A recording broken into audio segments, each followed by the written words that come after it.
We are three curious women on a lifetime mission of self-evolution. Each of us a mom, entrepreneur, truth seeker, and love teacher.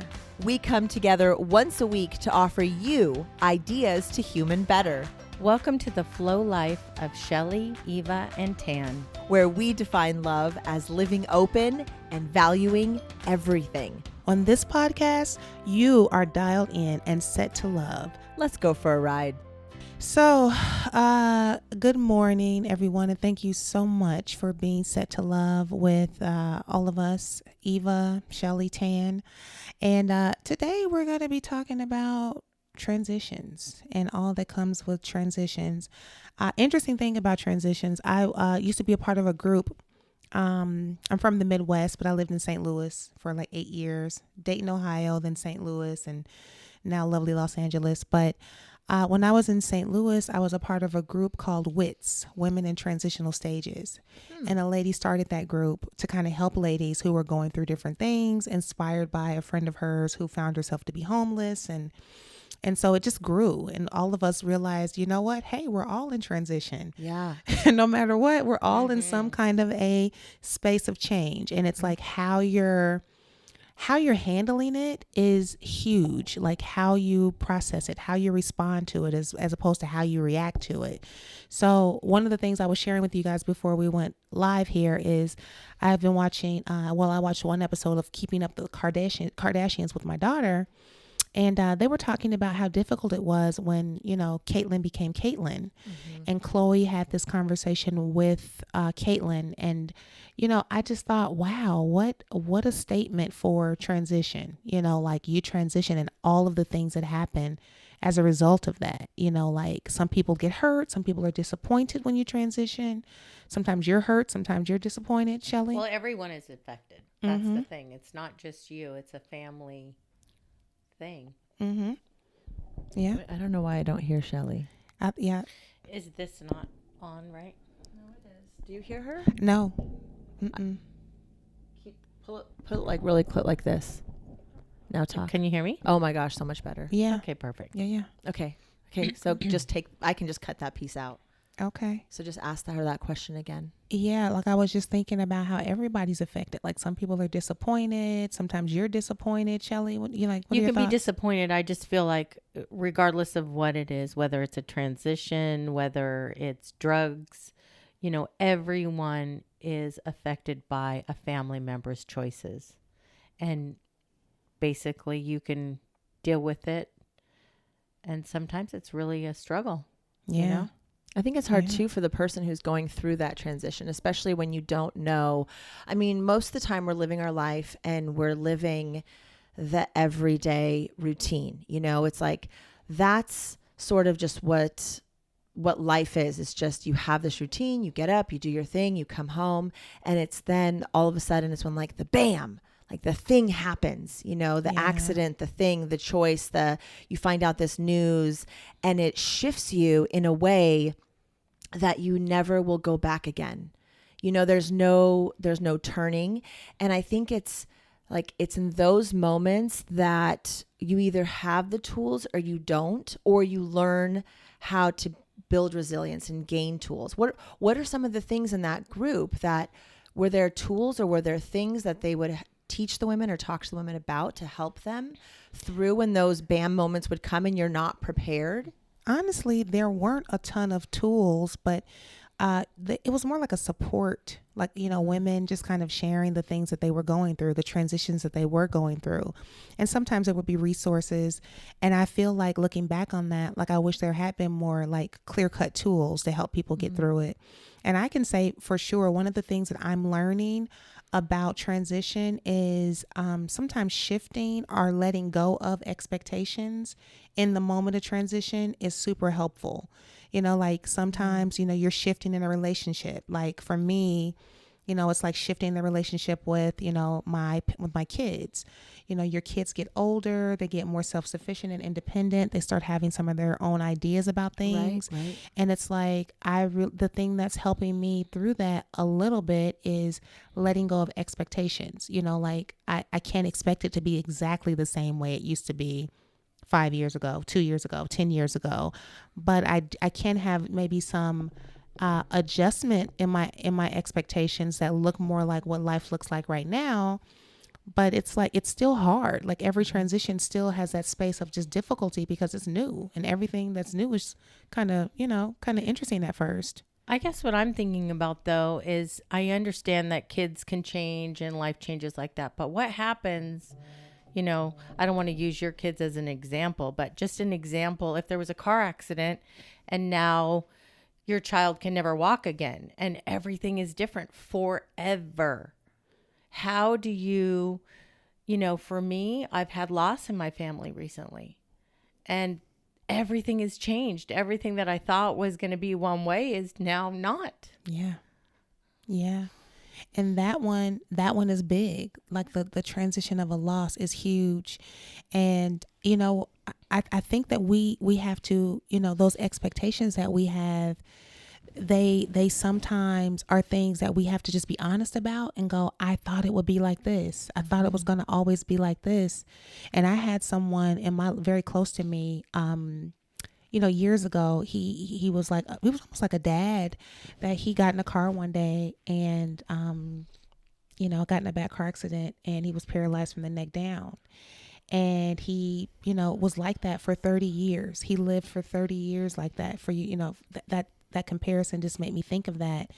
And his wife had all these plans for them. Yep. and that family. And, right. They had a daughter, and he made all these changes. And he, once he was alive and he was able to sit upright in his chair, and he was now blowing through a tube to move his chair, and his wife had to feed him, but he still created this whole life for them. And he was still the primary, he was a breadwinner of the family. Wow. And eventually they could find happiness through all that heartache. Yeah. You get to a place of like acceptance, mm-hmm. and then you move to a place of, okay, this is our new normal. And this is, we find happiness in this, but there's a process, there's a transition space, Yeah, I was watching this show, and it talked about like the dark night of the soul. It was talking about that kind of phase. And I love the way this one woman described it, because she said, it's like you're in a hallway and you're no longer who you were, and you're about to become something new, and you're in this space in between, and you're just kind of alone in this hallway, and you're just not sure who you are, where you're going. And it was just the most powerful example to me, because I think about those times in my life where I really just felt like I was just in this hallway alone, and I had no idea who I was, where I was going, who I could trust. I was just like, I'm not this person, and I have no idea who I am. So what am I doing? Yeah. And it's so scary. It is a hard place to be. It really is. That was a great example, Eva. Oh, it wasn't mine. I can't take credit that. For it. But. You said something to me though, in the midst of all my heartache in the last few weeks, and it made so much sense. And that's why I want to share it, is that you said, can you imagine dealing with what you're dealing with if you weren't emotionally strong? Mm-hmm.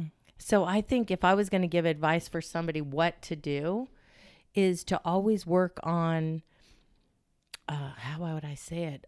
Always work on trying to not only better yourself, but learn all the time about life and better ways to look at things in a positive way, and where your energy is going to go. Is it going to go to negativity, or are you going to try and, like for mine, what we went through, what I gained from it is to see my daughter and her boyfriend, to see in all that heartache, to see them come through this and see the love that they had for one another, and they still have, and how strong they are, and how they'll get through all of this heartache, is such a positive thing, because now I know my daughter is with the most amazing man.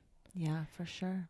So I could look at it as, wow, we were cheated, but at the same time, I'm choosing to look at it, wow, what a strong, loving, supportive, great couple they are. Together they're supporting one another, and it's so beautiful to see that instead of Yeah. woe is me, why did this happen to us? Well, and Or- you know, when I said that to you, Shelley, it was because I think about just our friendship and just how over the last several years, how we've become really, really close, and we've gone through so many little things here and there, right? We've gone through really big challenges and like lots of little challenges, even in just the day to day, Yep. right? And those little challenges are like our rehearsal for the big things. Yeah, It's like this when the was a little big one. things come, and if we can get through those with just a little bit of annoyance or find the good in the little things that are kind of hard that you think, you know, this could be a big thing, but it's not really a big thing. Yeah. Because then when the big thing comes, you're like, okay, it's still going to be really hard. But imagine if you haven't built up your resilience,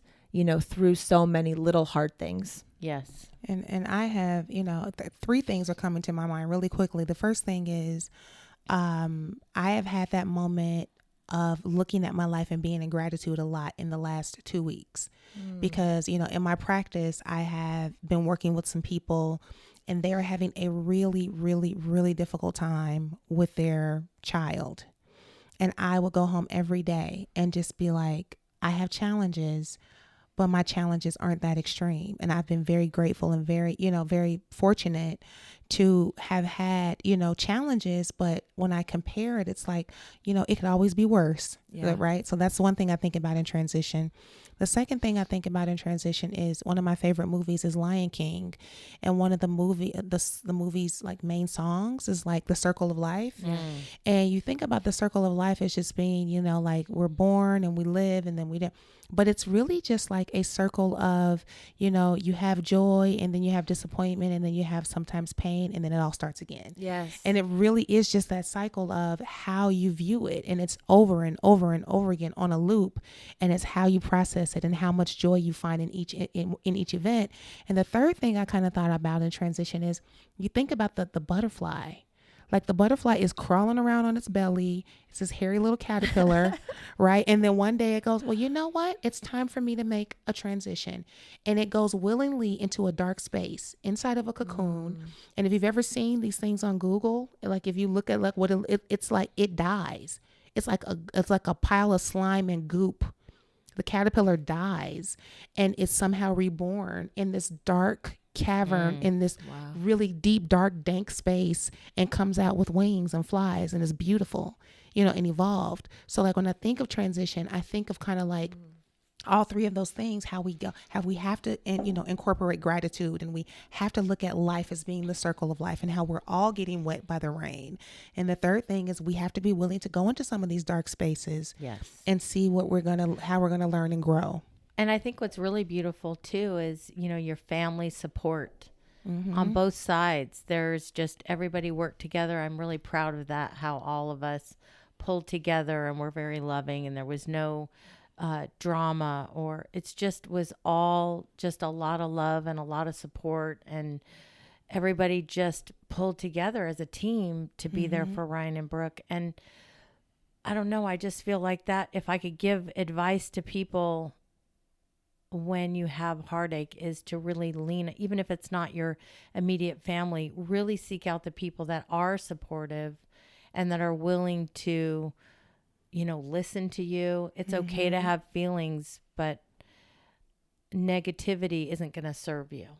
Unfair, saying this, why did this happen to me? Same with people that, you know, the guy that you were talking about earlier that has AIDS, you know, woe is me. I mean, bad things happen to good people. Yeah. And it's not fair, but how are you going to rise above it? And I think rising above it is, you know, having those moments where you're going to cry or be sad about it, and know that those are the times that you can reach out to a good friend or your family. And just, I think just like you said, Tann, as time goes on, it gets easier and easier and it doesn't hurt as badly. And just know that you will overcome. Yeah. You will overcome.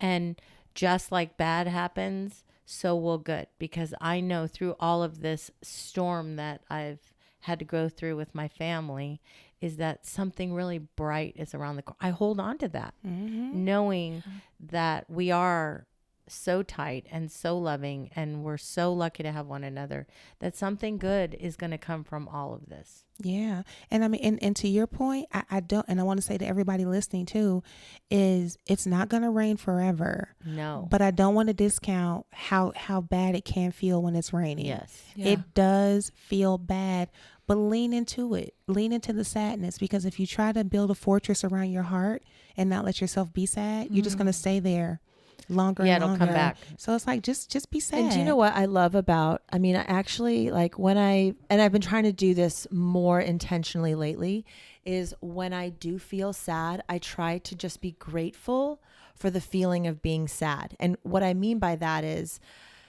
I know this is going to sound kind of crazy, but if I can just be grateful and feel like what it really feels like in my body to be sad, then when joy comes, I'm going to know the opposite in such a profound way, because I let myself just be really in that sad moment.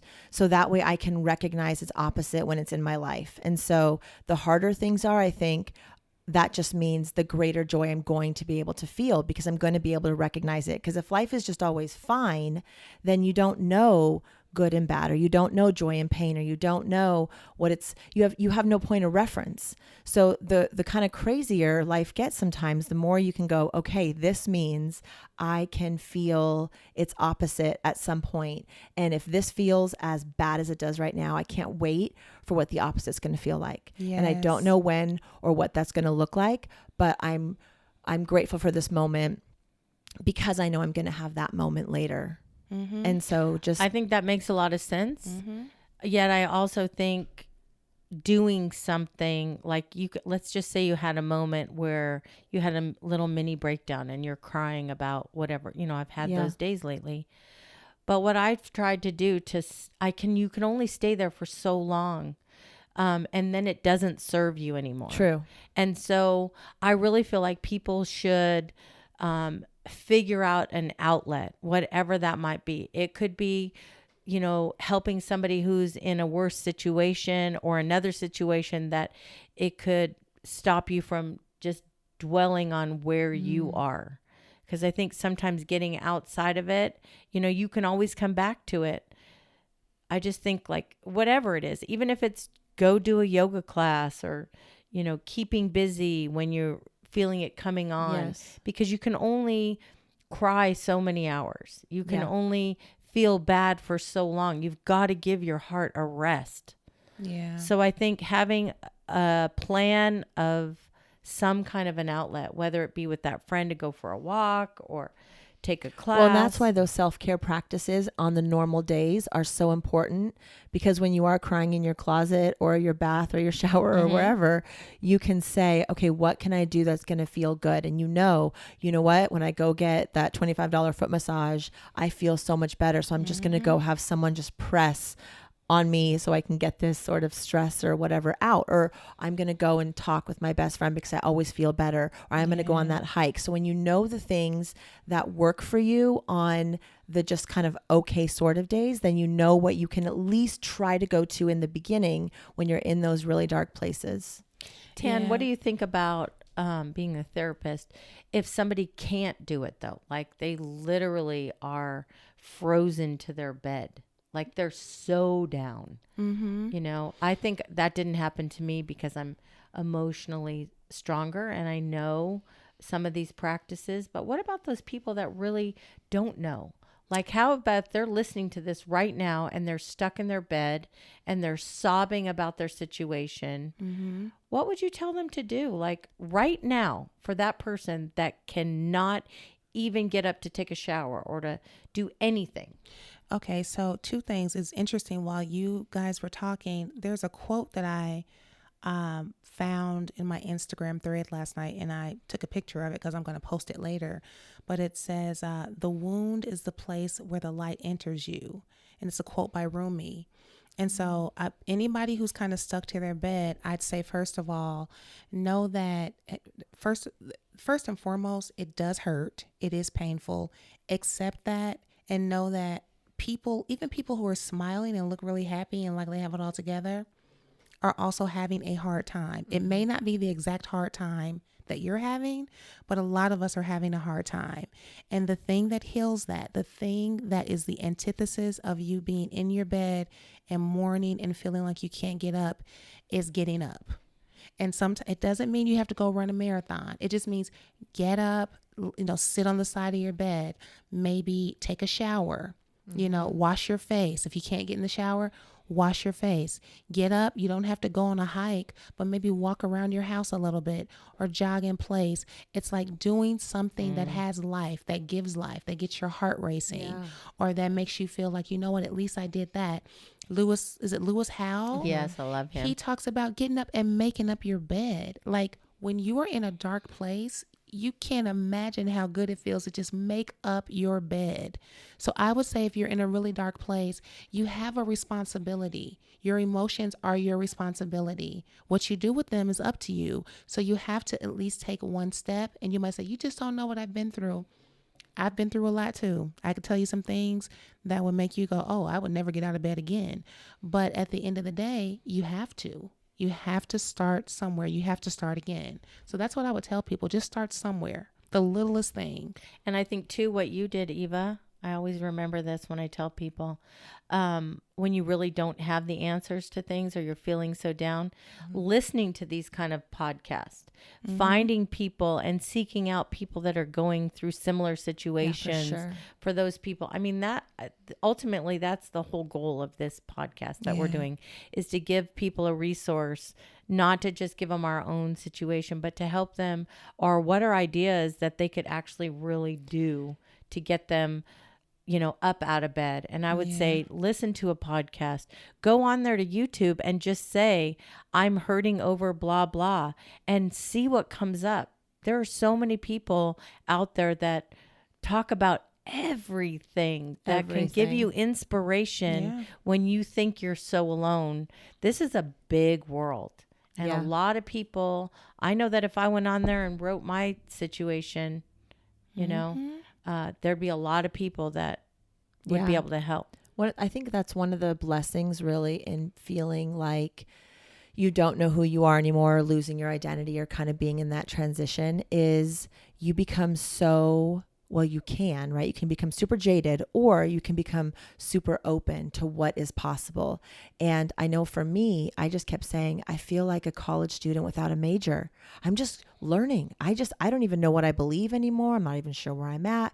So I started with things that I trusted, like TED Talks, like safe, 18 minutes, okay. And I'd hear one perspective on something, and then I'd go, okay, what's the opposite? And then what does someone else say? And what does someone else say? Because I didn't even, I think what happens a lot of times when you get in those transitions is it's hard to trust your own intuition anymore. Yeah. You aren't even sure that you're making good decisions because you think, how did I get here? Sometimes things just happen to you, but sometimes if you're a part of this situation, you think, what choices did I make? Can I trust making any choices? And you just feel really stuck. Like you don't want to make any choices.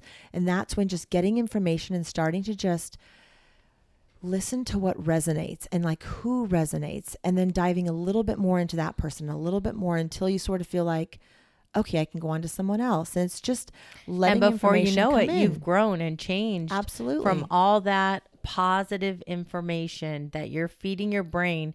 You still may be crying through the whole thing while you're listening, but your heart is healing. When you surround yourself with positive things in the hardest of times, I promise you, and I will promise you, you will feel better in time. Mm-hmm. You just got to not be alone. And if you don't have that person, you have a podcast, you have YouTube, you have friends, neighbors. Sometimes though, it might be too personal, where that's what I'm saying. I think the internet can be so helpful at times. So helpful. Yeah. And that keeps it that's true. And it's not so like you're not sharing the details with somebody that you see every day. Yeah. I was looking up the definition of transition, and it's the process or a period of changing from one state or condition to another. So I feel like too, with this understanding that we're always, again, in some kind of transition. We were talking earlier about getting older. You start to get older the minute you're born. So it's like we're always in transition to that. It's like maybe you could do, you could walk 20 minutes. Now you can only walk 15 without something hurting, or so it's like just understanding that transition isn't a bad thing. It's not a bad thing. It gets you from one state of being to the next, and sometimes the state of being that you need to get to is like you have to be crying a lot, or you have to be really introspective, and you have to isolate, or you have to feel really sad, and sometimes you have to walk away from friendships and relationships, and it's like all this Crying stuff. is healing, though. I Very think healing. sometimes when you, Very. I mean, I don't think I've cried more in a long, long time. Yeah. But I do feel like when you really have that huge cry and you let yourself mourn, your loss or whatever it is, it really is healing, because eventually, I may cry like that again, but it's not as bad as the first time. Right. You know what I'm saying? Right. It's getting less and less. And it doesn't mean I care less. It just means I'm healing as I shed and I those think you tears. can start to get introspective too. Like, why am I still feeling sad?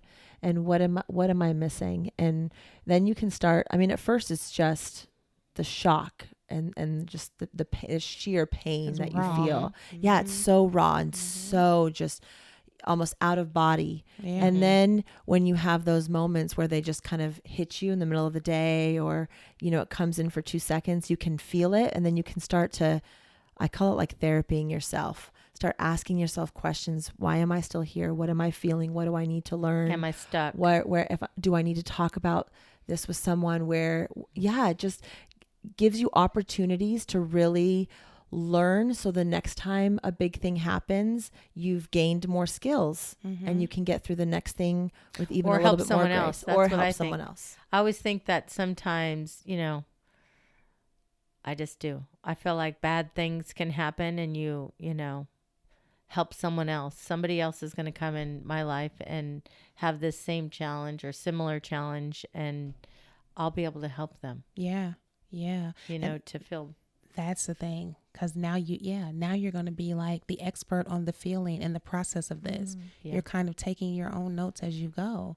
Like I remember hearing something one time, to get to it, you have to go through it. And like a lot of us are really afraid to go through it, to go through whatever that transition, whatever that feeling is. Yeah. But there's no way around it. You can't cheat it. You're going to have to grieve. What I just thought of when you said that, though, it's so funny. I remember when I was a kid, we used to take a shortcut to school, and the shortcut meant there was a dam or whatever, and you had to jump over this water thing. And I remember every day before I'd get there, I'd be so scared to jump over this. Because, I mean, if I fell, I'm down. I'm down this concrete thing into this water. I don't even know what it was called, but it was crazy. But anyway, the point is, once I would jump and I would land, and I was so afraid every day before I jumped that jump. And then when I'd land, I'd like feel so relieved. And so it kind of makes me feel like that if you just do it, overcome it, and just jump. Yeah.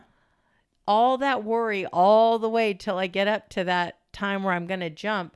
I jump, it takes 2 seconds. And not that was a smart thing to do. Don't get me wrong. Right. But I'm Kids, just saying, don't try that at home. Yeah, don't try that at home. But I think of once you jump and you make that challenge, all that worry sometimes just before is so much harder than the action itself. Yep, we make it way bigger in our brain Yeah. than it actually is. We were talking earlier about how weight and worry meant the same thing. I think in the Hebrew, I was watching some program and he said the Hebrew was like weight and worry means the same thing. So, I do think that, we're all in transition, and I'm happy to say that a lot of my transitions I can share with Shelley and Eva. And so, all of these great tips that we've given you guys, just to kind of squeeze it all down into digestible and usable chunks. It's like, talk to someone. And if talking to someone is too personal, then get on the internet, find a podcast, or, Google something that you can use. Also, thinking of things like, everybody's going through it. Guess what? We're all doing the best we can. Yeah. Literally. Yeah. Every person, even those people who are really smiley on Instagram and Facebook, and they always look like their life is perfect, they're also having a hard time. Celebrities who are on the Forbes list, they're also having a difficult time. We're all in transition. And I also want to say it's really important that we reach out to those people that don't want to live. Mm.